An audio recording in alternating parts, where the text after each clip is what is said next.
예수 존귀하신 그 이름, 예수 그리스도의 탄생으로 우리에게 베풀어 주신 성탄의 은혜가 우리 모든 성도들에게 충만하게 임하기를 주의 이름으로 축원합니다.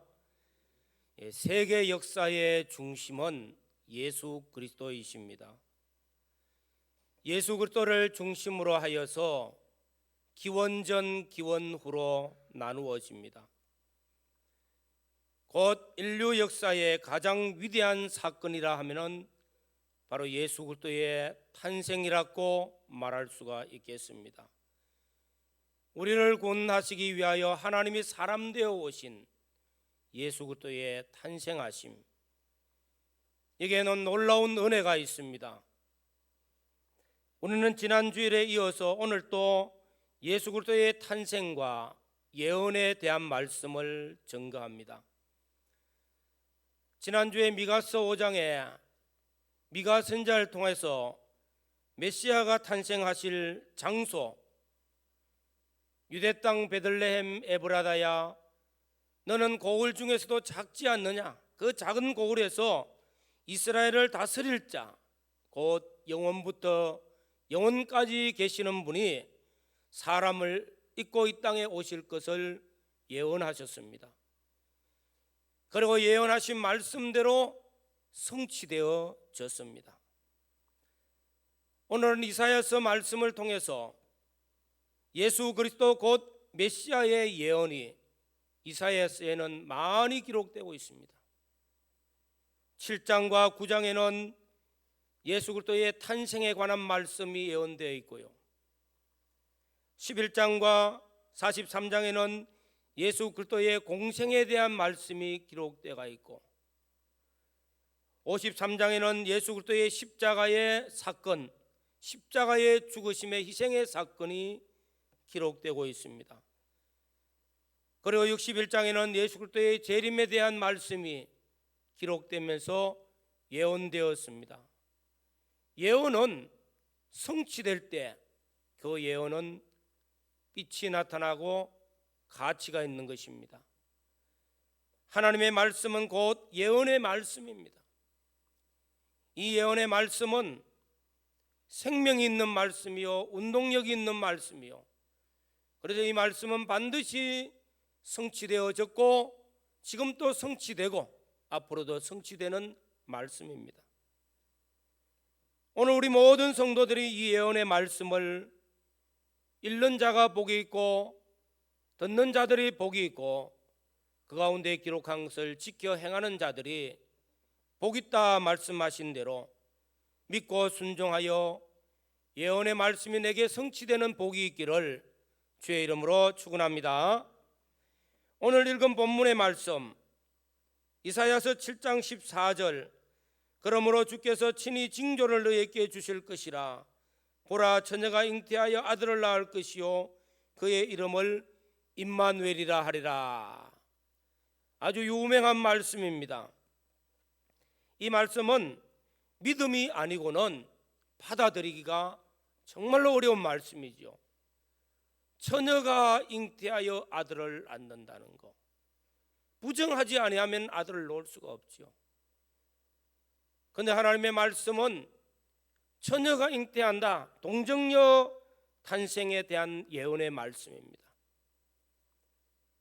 동정녀를 통해서 메시아 그리스도 하나님이 사람의 몸을 입고 오신다는 예언의 말씀, 이 말씀은 마태복음 1장에 예수 그리스도의 나심은 이러하니라 하고 성취되어진 말씀을 증거합니다. 그리고 그 말씀을 성취되었다는 것을 이사야 선지자를 통해서 예언한 말씀대로 성취되었다는 것을 그대로 또 증거하고 있습니다.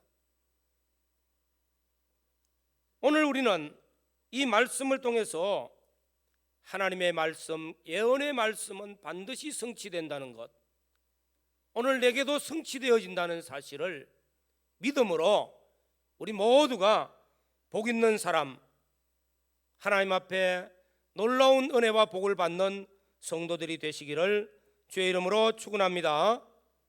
오늘 첫 번째 말씀은 이 하나님의 말씀 곧 이 예언의 말씀을 내가 믿음으로 말씀을 체험해야 된다는 것입니다. 이 말씀은 기원전 약 730여 년 전에 아하스 왕 시대에 이사야 선지자가 왕과 이스라엘 백성들에게 하신 말씀이었습니다. 그러나 아하스 왕은 이 말씀을 믿지 아니했어요. 또 유다 민족, 유다 백성들은 믿지 아니했어요. 그들은 불신앙을 가졌습니다. 참 안타깝습니다. 그래서 하나님께서는 선지자를 통해서 표적을, 징조를 구하라, 표적을 구하라. 그래 하면은 내가 표적까지 보여주면서 이 말씀이 성취될 것을 말씀하고 있습니다. 하나님은 그토록 이스라엘 백성들을 사랑하여서 은혜를 베푸시기를 원하지만은 아하스 왕 그리고 이스라엘 백성들은 믿지 아니했습니다. 받아들이지 아니했습니다. 특히 아하스 왕은 이사야 선지자를 통해서 하시는 말씀을 거절합니다. 그 거절하는 것이 무엇이냐 하면은 아하스가 가로되 나는 구하지 아니하겠나이다. 나는 여호와 하나님을 시험치 않겠다고 말합니다. 하나님을 시험하지 않기 위해서 나는 거절합니다 하고 말씀을 합니다. 이 말씀은 사실은 아하스 왕의 마음속에는 이중적인 마음을 가지고 있고요, 외식적인 마음을 가지고 있습니다. 겉으로는 나는 하나님을 잘 믿는 척, 하나님을 시험하지 않겠다고 하면서 속으로는 아수르를 의지하는 사람이 되었어요. 그 결과가 아주 나빠졌죠. 하나님은 진노하셨습니다. 그래서 13절에 보면은 하나님께서는 거절하는 그를 두고 네가 나를 괴롭게 하느냐, 하나님을 왜 괴롭게 하느냐 그렇게 말씀합니다. 불신앙에 대한 하나님의 진노입니다. 믿음이 없는 아하스에게 마지막으로 또 말씀을 합니다. 보라, 처녀가 잉태하여 아들을 낳을 것이요 그 이름을 임마누엘이라 하라 하는 말씀을 선포하는데, 이 말씀은 뭡니까? 인간으로서는, 사람으로서는 절대 할 수 없는 일이 동정녀에게서, 처녀에게서 아기가 잉태되어지는 것, 이런 징조를 말씀하셔도 아하스 왕은 거절합니다. 그래서 결과적으로 유다는 아주 큰 어려움을 당하게 됩니다. 정치적으로는 아수르의 지배에 하에 있게 되어지고, 경제적으로는 착취를 당하게 되고, 그리고 아수르의 신전이 예루살렘에 세워지면서 우상 섬기는 나라가 되어지고, 이것이 세월이 지나가면서 이스라엘 백성들, 유다 민족이 바벨론의 포로로 끌려가는 비참한 결과에까지 이르게 되어집니다. 오늘 사랑하는 성도 여러분, 우리는 그 무엇보다도 의심하고 불신앙의 사람이 되지 않아야 됩니다. 하나님의 말씀을 그대로 믿고 순종하는 믿음의 사람이 되어져야 된다는 것입니다. 신앙생활이라는 것이 무엇입니까? 불가능한 상황 가운데서도 하나님을 믿는 그 믿음으로 말미암아서 하나님의 놀라운 증거를 체험받는 것이 바로 신앙입니다. 믿음은 불가능한 상황을 가능케 만드는 힘이 있습니다. 믿음은 처녀가 잉태하여 아들을 낳는다는 이 놀라운 기적을 체험할 수 있다는 것입니다. 믿음은 하나님께서 창조하신 창조 사역을 믿습니다. 믿음은 동정녀 탄생을 믿습니다. 믿음은 십자가에 죽으신 예수 그리스도께서 다시 부활하셔서 우리를 구원하여 주시는 부활 신앙을 믿습니다. 믿음은 우리가 하나님께서 다시 재림하실 그 주님을 내가 믿고 받아들입니다. 믿음은 하나님을 경외함으로 하나님의 말씀, 이 예언의 말씀을 삼가 듣고 그 말씀을 믿음으로 순종하게 되어집니다. 오늘 사랑하는 성도 여러분, 하나님의 말씀, 이 예언의 말씀을 우리는 믿는 자가 되어져야 됩니다. 아하스 왕과 유다 백성들은 이 예언의 말씀을 안 믿었어요. 그러나 세월이 지나서 약 730년이 지나서 이 말씀은 성취되어집니다. 예수 그리스도의 탄생은 마리아에게, 또 요셉에게, 또 당시 동방의 박사들에게, 또 목자들에게 하나님의 말씀이 임하고 그들은 믿었습니다. 믿음으로 말미암아 복 있는 자들이 되어졌습니다. 오늘 사랑하는 성도 여러분, 우리도 하나님의 말씀, 예언의 말씀을 믿음으로 복 있는 사람 되어지고 마리아와 같이, 요셉과 같이 만세의 복 있는 사람, 여인 중에 복 있는 사람 되어지는 은혜가 있기를 주의 이름으로 축원합니다. 두 번째는 임마누엘의 축복입니다. 보라, 처녀가 잉태하여 아들을 낳을 것이요 그 이름을 임마누엘이라 하리라 말씀하고 있습니다. 그리고 마태복음 1장 23절에 임마누엘, 믿는 자에게 주어지는 축복을 임마누엘이라 하였습니다. 이 임마누엘은 하나님이 우리와 함께 계시다 하는 뜻이었습니다. 오늘 임마누엘의 축복이 우리 모든 성도들에게 늘 임하기를 주의 이름으로 축원합니다. 임마누엘의 축복이 무엇입니까? 첫째는 하나님이 죄인된 인간과 함께 하신다는 말씀입니다. 하나님이 나와 함께 하시는 거 엄청난 큰 복이잖아요. 보라, 처녀가 잉태하여 아들을 낳을 것이요 그 이름을 임마누엘이라 하리라. 번역한 적 하나님이 우리와 함께 계시다 하민이라. 하나님이 인간과 함께 하신다는 거, 그거 위해서 하나님께서 사람의 몸을 입고 이 땅에 오셨습니다. 우리가 세상에 살면서도 누구와 함께 하느냐? 높은 권세 있는 사람하고 함께 한다고 해도 하면은 덩달아 권세 있는 사람이 되어집니다. 돈 많은 부자하고 함께 살면은 덩달아 부자가 되어지고 걱정 없는 사람 되어집니다. 누구와 함께 합니까? 나쁜 사람하고 함께 하면 나도 나쁜 사람이 되어지는 거예요. 창조주 하나님, 전능하신 하나님이 사람 되어 오셔서 나와 함께 하신다는 것, 이 말씀 자체가 놀라운 하나님의 축복인 줄로 믿습니다. 우리는 지난 2021년 한 해를 지나오면서 12월 마지막에 하나님 앞에 기도합니다. 지난 한 해 동안에도 임마누엘 하나님 우리와 함께 하셔서 여기까지 인도하신 것, 하나님의 은혜인 것을 감사하며 기도드립니다. 나의 나된 것이 내가 아니요 하나님이 나와 함께 하셔서 나를 만들어 주셔서 이 자리에 오게 되어진 것, 하나님의 은혜인 줄로 믿습니다. 내 가정을 세우고 교회를 세우고 직장을 세우고 사업을 세우면서 열심히 헌신 충성하여 여기까지 오는데 나와 함께 하신 하나님의 은혜라고 고백합니다. 임마누엘의 축복입니다. 둘째로는 임마누엘의 축복은 구원의 하나님이었습니다.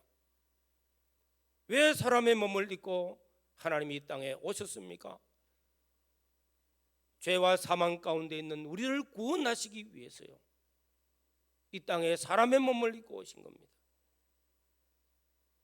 십자가에 죽으시고 부활하사 우리를 대속하셔서 구원하신 우리 주 예수 그리스도로 말미암아 임마누엘의 축복이 저희들에게 임하여서 죄와 사망 가운데서 건진받고 영생의 구원을 얻은 줄로 믿습니다. 하나님의 자녀가 되어졌고 천국 백성이 되어졌어요. 구원의 복을 받은 사람들입니다. 그리고 예수님께서 부활 성천하시면서 내가 가면은 보혜사 성령을 너에게 보내주겠다. 성령이 너에게 오시면은 세상 끝날 때까지 함께 하신다는 것. 무엇으로? 보혜사로. 구원만 받고 끝나는 것이 아니라 구원받은 내 인생의 모든 삶을 돕기 위해서, 보호자가 되기 위해서, 보혜사가 되기 위해서 성령이 함께 하시는 겁니다. 임마누엘의 축복입니다. 이 임마누엘의 축복이 오늘까지 저와 여러분들의 인생길을 함께 하시고 인도하시고 구원의 은혜로, 도우심의 은혜로 여기까지 왔습니까? 하나님께 감사하며 남은 인생도 임마누엘의 축복이 있기를 주의 이름으로 축원합니다. 다니엘서를 보면서 다니엘서 6장에 다니엘을 모함하는 총리들과 방백들, 그들이 왕에게 찾아가서 왕을 회유하고 왕에게 청하여서 기도하는 것을 금하고 왕에게만 왕을 섬기고 왕에게만 기도하고 왕만 최고로 섬기면서 나라가 하나 되게 만듭시다 하는 말에 넘어가서 도장을 찍었습니다. 이 도장에 의해서 다니엘은 하나님 섬기는 것, 하나님께 기도하는 것을 한 달 동안 쉬어야 되는 거예요. 그러나 다니엘은 그렇게 할 수 없습니다. 내가 하나님을 섬기며 하나님께 기도하는 것 쉴 수 없어. 그래서 하나님께 오히려 감사하며 더 기도하였습니다. 당연히 잡혀서 사자굴에 들어갔죠. 사자굴에 던져놓고 임봉을 해서 왕의 도장을 찍고 아무도 열지 못하도록 막아놓고 하룻밤이 지났습니다. 죽었습니까? 사자가 다니엘 하나쯤이야 뼈가지 하나도 남지 않고 다 잡아 삼키겠죠. 그런데 다음날 아침에 왕이 다니엘에게 와서 설마 살아있겠나, 죽었겠지 뭐, 그러면서도 혹시나 하면서 사시는 하나님, 다니엘의 하나님이 다니엘 너를 구원하였느냐, 사자의 입을 봉하여서 너를 구원하였느냐 하고 물었을 때 굴 속에서 소리가 납니다. 왕이여 만세수를 하옵소서. 하나님께서 사자를 보내어, 천사를 보내어 사자의 입을 봉하시고 평안하게 이 밤을 지냈다는 겁니다. 이때 다리오 왕이 다니엘을 보고 말합니다. 또 이스라엘 그 바빌론 제국에 말합니다. 다니엘의 하나님은 살아계신 하나님, 다니엘과 함께 하시는 하나님, 임마누엘 하나님, 그는 구원하시는 하나님, 사자의 입에서 지켜주시는 보호자의 하나님, 전능하신 하나님이 사자의 입을 봉하서 지키시는 하나님, 구원의 하나님의 임마누엘로 다니엘과 함께 하셨다는 증거를 증거하고 있는 것입니다. 오늘 사랑하는 성도 여러분, 임마누엘의 축복이 우리 모두에게 있기를 간절히 소원합니다. 오늘 결론적으로 이 말씀을 통해서 우리는 여호와 하나님을 경외하며 하나님의 말씀을 삼가 듣고 준행함으로써 복 있는 사람 됩시다. 아하스 왕, 유다 민족, 유다 백성들은 하나님을 경외하지 못하고 말씀을 준행하지 못하여 불신앙의 걸음을 걸었습니다. 그러나 730년이 지난 베들레헴 땅 누구에게요? 마리아에게 천사가 찾아와서 성령으로 잉태하신 예수 그리스도로 말미암아 그는 복 있는 사람, 만세히 복 있는 사람, 말씀을 듣고 순종하고 어떤 어려움이 와도 순종하였던 그는 만세히 복 있는 여인이 되어졌고, 요셉도 복 있는 사람이 되어졌고, 예수 그리스도의 예언의 말씀을 믿고 예수님께 찾아가서 예수님을 경배하였던 동방의 박사들도 복 있는 사람이 되어졌고, 예수님을 기쁨으로 영접하였던 동방 목자들도 복 있는 사람, 예언의 말씀을 삼가 듣고 준행하며 말씀을 믿고 순종해서 임마누엘의 축복이 우리 모든 성도들에게 임하기를 주의 이름으로 축원합니다. 다 같이 통성으로 기도드리겠습니다. 하나님의 말씀은 지금 또 변치 않습니다. 지금 또 동일한 말씀입니다. 살아 역사하시는 말씀입니다. 이 예언의 말씀을 읽고 듣고 순종하여서 복 있는 사람 되어지고 임마누엘의 축복이 나와 내 삶과 내 가정과 내 모든 하는 일에 임하게 해달라고 기도하시기를 바랍니다. 주님 감사합니다. 오늘도 말씀 주신 하나님께 감사를 드립니다.